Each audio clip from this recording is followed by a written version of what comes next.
Hello everyone, Seraphin here again, ready to get back into Fire Emblem Blazing Sword.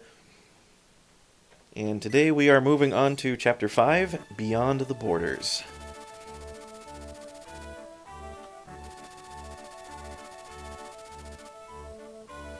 Yes, those persistent bandits, they keep coming at them and they keep dying, and you'd think they would take a hint. So here we can kind of see the borders of the continent a little bit.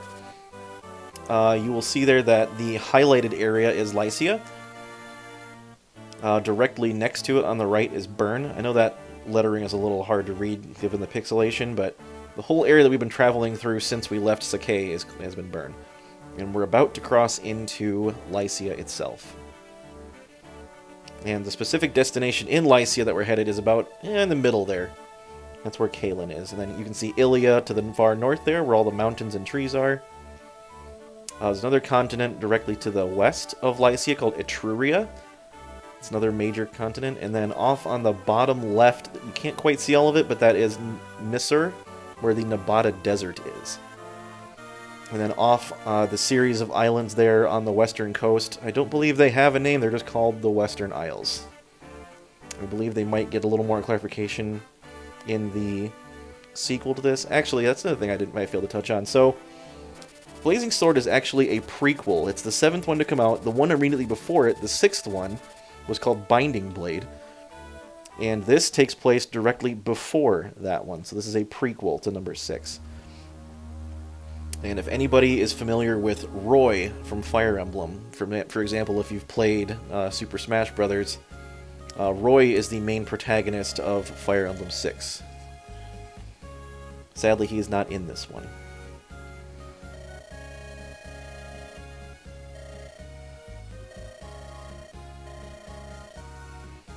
Unfortunately, Binding Blade was never released in the West, so there is no official English translation of it. There are several fan translations and unofficial patches, but they're all a bit crude. I've played through a couple of them. To be honest, Binding Blade is not that great of a game, as far as Fire Emblem is concerned. It's still my favorite series, don't get me wrong, but that is not exactly a great spot in the series, in my opinion. I'm sure I'm going to catch flack for that from somebody. I just like this one better.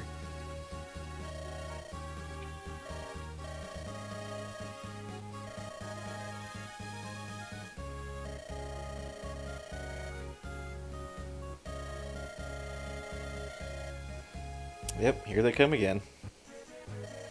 That guy looks even weirder than the last one.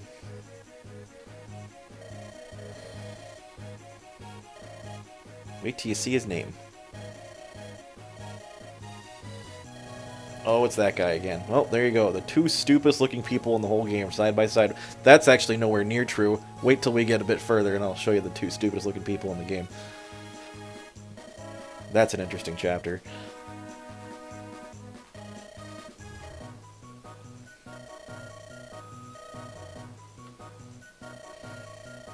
I wonder if he's speaking like this with a lisp or something because his teeth are missing. Ah, who cares? Oh, here we go.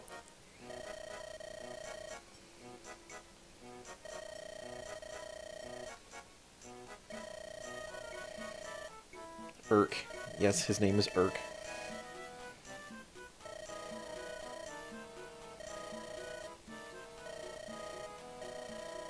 A frail Lycian priestess.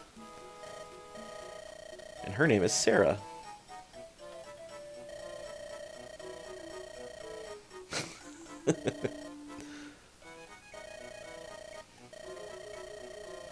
Ostia. So Ostia is the largest territory in Lycia, the largest city-state. Also the most powerful in terms of military. I believe it's somewhat regarded as, I guess, the capital of Lycia.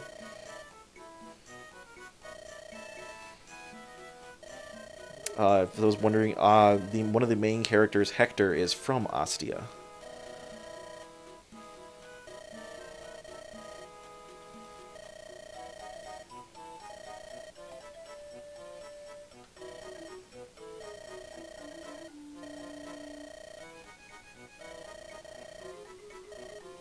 I'll just grin and bear it, dude.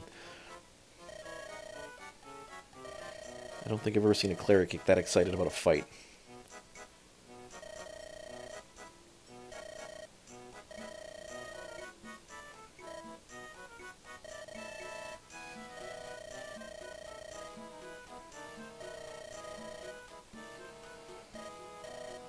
Oh, here comes the fun part.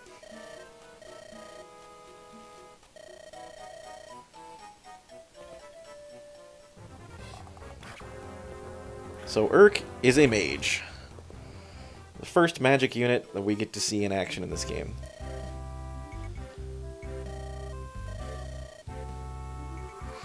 Now as you can see, Urk and Sarah are both on the map, but they are green, they are NPCs.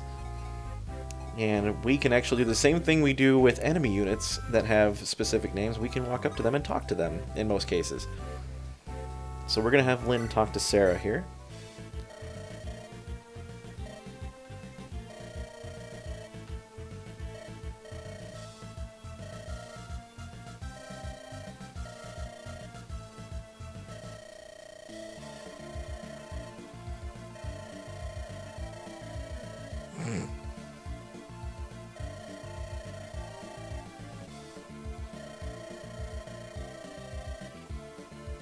Ah, yes, the enemy of my enemy is my friend. Especially when they're not bandits.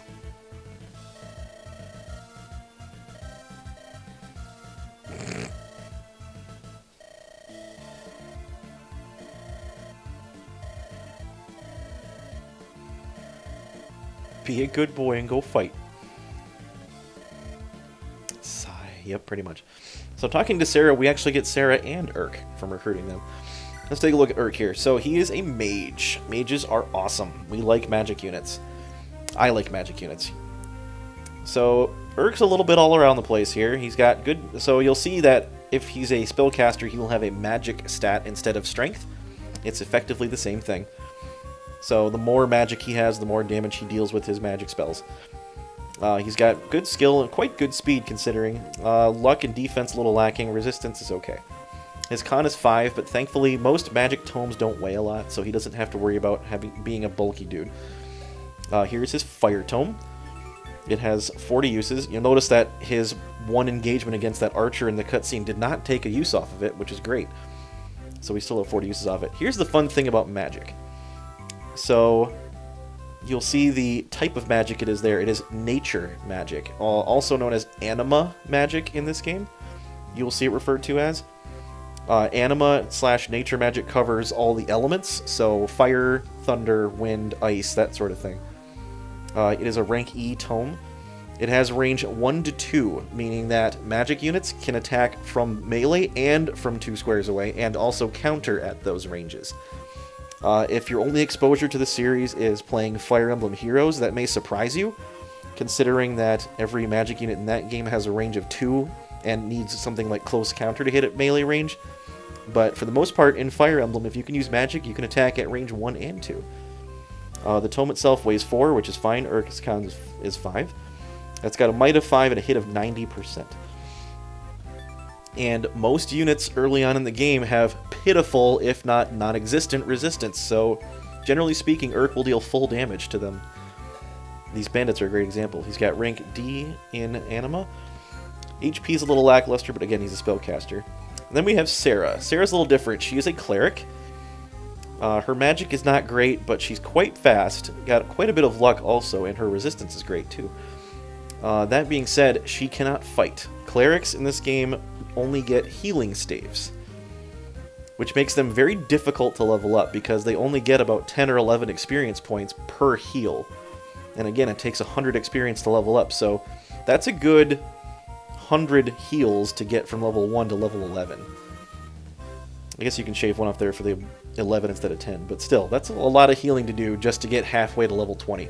Level 20 is the maximum level for any class in this game. So what the healing staff does, you have to be next to somebody to use it. It requires level E. I believe she's at least level D with staves. Yes, she is.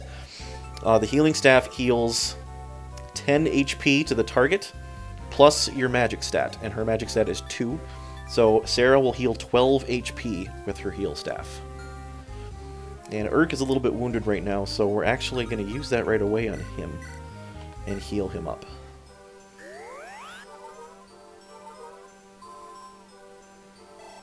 So there you go, 11 experience points per heal. Thankfully, in the later installments of the series, they made it so that healing is kind of a diminishing return setup. It starts out really high and drops as you get higher level. For example, Lissa in Fire Emblem Awakening is the first cleric you get, and she heals 25. She gets 25 experience per heal at the first few levels, and it just drops steadily from there. But the funny thing about that is the clerics end up being your highest level people early on in that game because of that really big XP curve. But as soon as they get into like level 12 or 13, it starts dropping off, and they catch up, or the rest of you guys end up catching up. So, Sane, let's see, has he gotten any more capable of killing people? Well, not quite so much. So we're going to soften him up, soften this guy up with Sane real quick. Hopefully he won't get hit in return. Oh, that's good.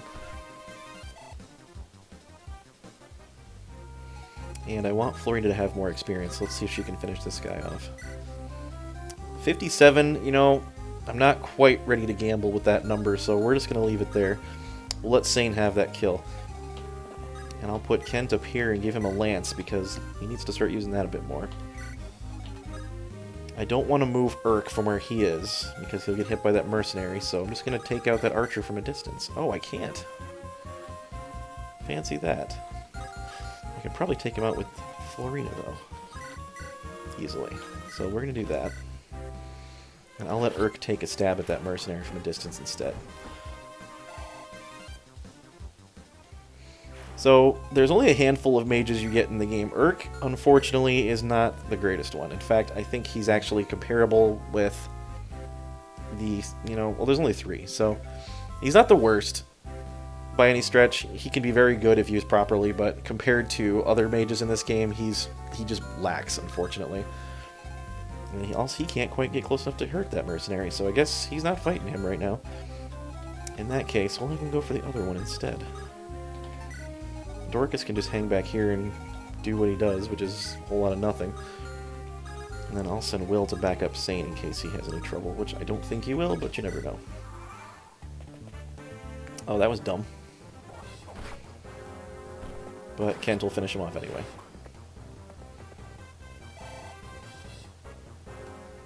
This is why you need to pay attention to everybody on the board, because sometimes you miss stuff like that. After playing this game for nigh on 13 years, I still miss a lot of things. Actually, 15 years at this point. Holy smokes. Alright, so Kent's about to level up to level 6, but he's getting a little far ahead of the rest of our party, so we're going to let some other weaker people have some experience. Will, for example. If he hits this guy, we'll take him out. Nicely done.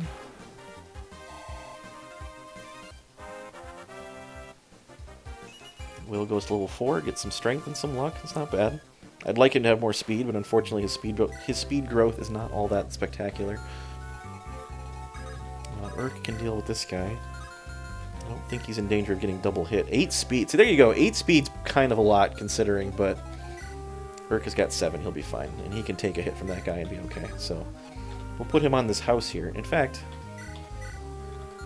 I believe the house does... Yes, the house does give him a 10% avoid bonus, which is nice. As long as that mercenary doesn't move to that mountain, we should be okay. And I love the animation on the fire spell there. Some of the later spells look even cooler. We'll have Sarah come over here to help out in case she's needed. Actually, I can have her heal Kent right now and get some experience points.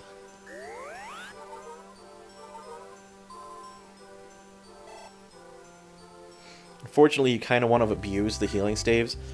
And the other unfortunate thing is they only have 30 uses, so once you level up 3 times, you need a new healing staff. We're going to park Florina on the mountain, actually, so that mercenary definitely can't get to it. And if he tries to, he'll just run into Florina and get his face crushed. I'll take that axe from her before she moves, though.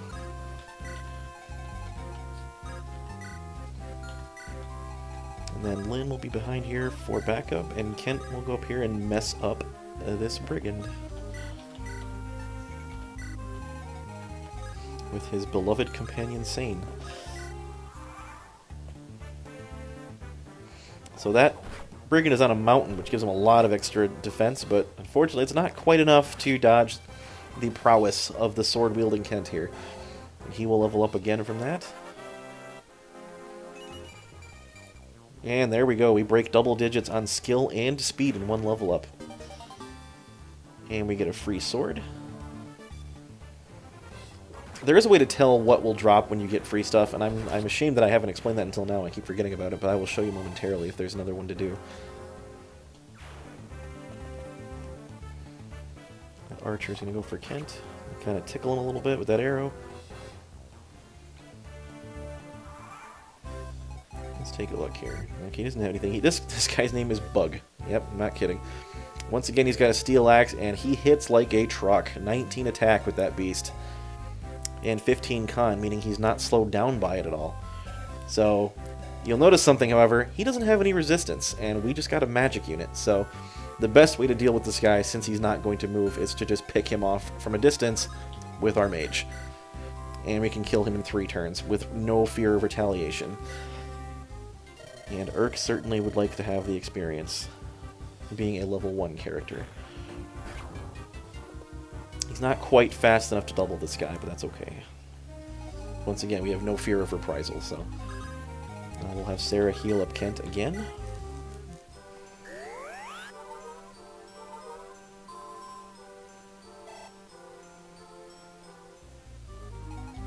And we'll see if Sane can pound this guy into the sand here.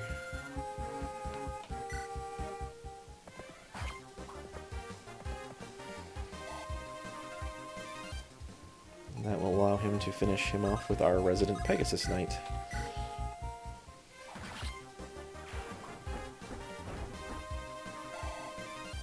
So Florida turning out really well right now. So far I'm really impressed with that. Level 4.5 already, and those stats are looking good. And we'll get Will moved up. We don't really need Will, but that's okay. Let's visit this village, see what they have to say. Ah yes, I feel like I already explained that once. Maybe I should stop going to these, because I'm basically explaining what these guys are already telling you.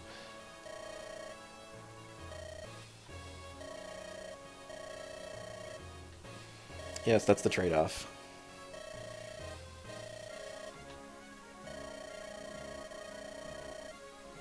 Well, be that as it may.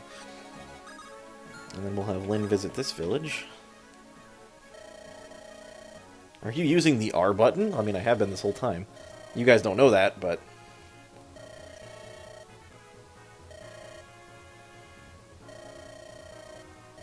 breaking the 4th wall.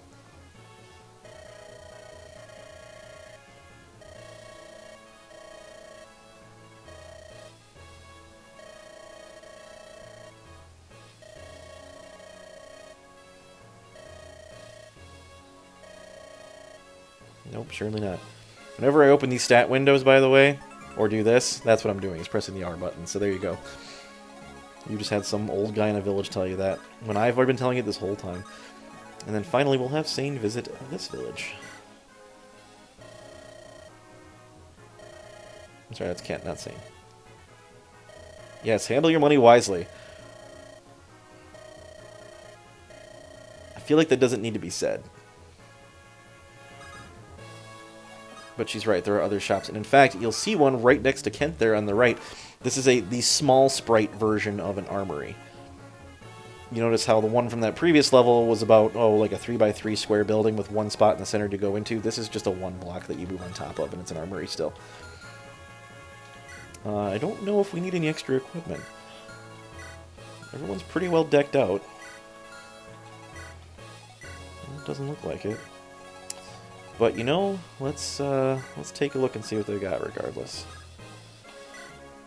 Oh, so there are javelins here. Javelins are awesome. And the reason javelins are awesome is because they are the lance equivalent of the hand axe in that they can be thrown at a distance as well as used in melee. They're a fair bit weaker than a regular lance. Actually, they're only 1 point weaker than a regular iron lance. And the hit rate, however, is abysmal. If you'll notice, the hand axe is even worse. So the trade-off is you can hit at both ranges if you're not a magic unit, but good luck hitting people. And also, they weigh a lot. That hand axe weighs 12, and this javelin weighs 11. You would think a thing that you're going to be throwing at people would weigh less than the thing you're smacking them with up close, but it's more of a game balance than anything else. So we're actually gonna pick up a couple of javelins because I'd like Florina to have one of those, so she can stay out of harm's way. And I'm also gonna grab one for Kent because he can use them too. And you'll see that the thrown weapons only require E rank to use. For axes and the hand axe only requires E, the javelin only requires E for lances. So even a new trainee can use this stuff. We don't need another bow, Will's got plenty. And then that was Sane that bought that, so we're going to have Kent move next to him and take that javelin from him. And you see we've got another sword from that free drop, so we're just going to hand that over to Sane and he'll hang on to it for us. And we'll let Florina come in and take that other javelin from him. And then we'll whack at this guy again with Urk.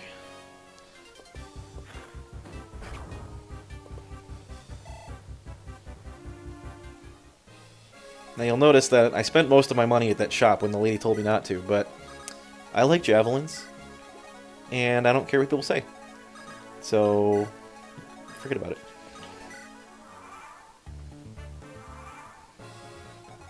And we can heal Urk again if we are so inclined. He's a little far away. I could just heal Will instead. It's only 1 HP, but you gotta give Sarah all the experience points she can get. And we're about to win the chapter, so... I know it seems like a waste. Trust me, I get it, but I'd rather level up my cleric quicker than worry about burning staves. You can get more later. We'll have Urk finish this guy off.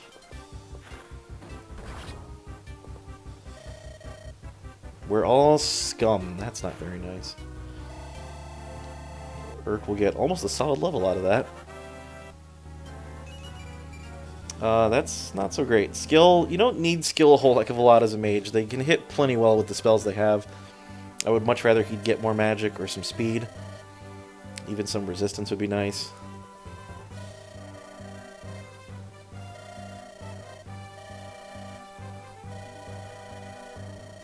Yeah, that's not entirely true. Plenty of bad guys later on that use staves.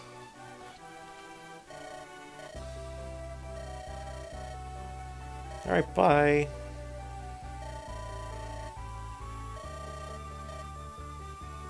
Oh, here we go.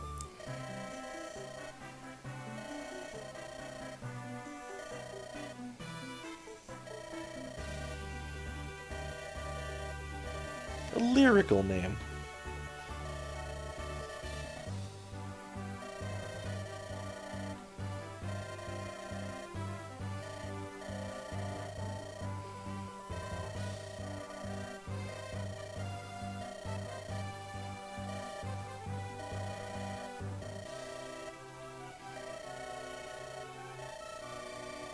I would ever so much like to help her. Yeah, okay.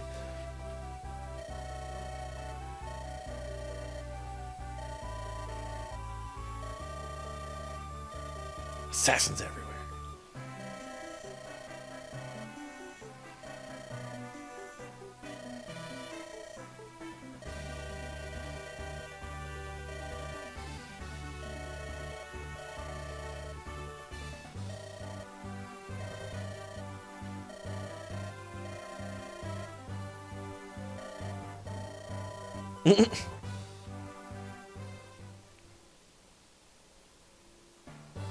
And here we get another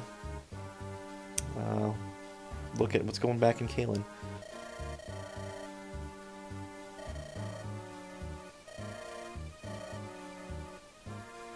Arifin, I believe, is one of the larger territories of Lycia.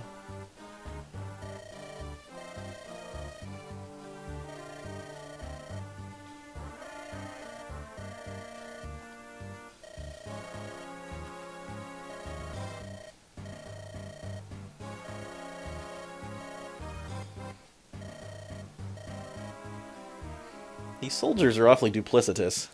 Like, you gotta wonder if the Marquess knows, or the Marquis rather, knows what's going on with his own men.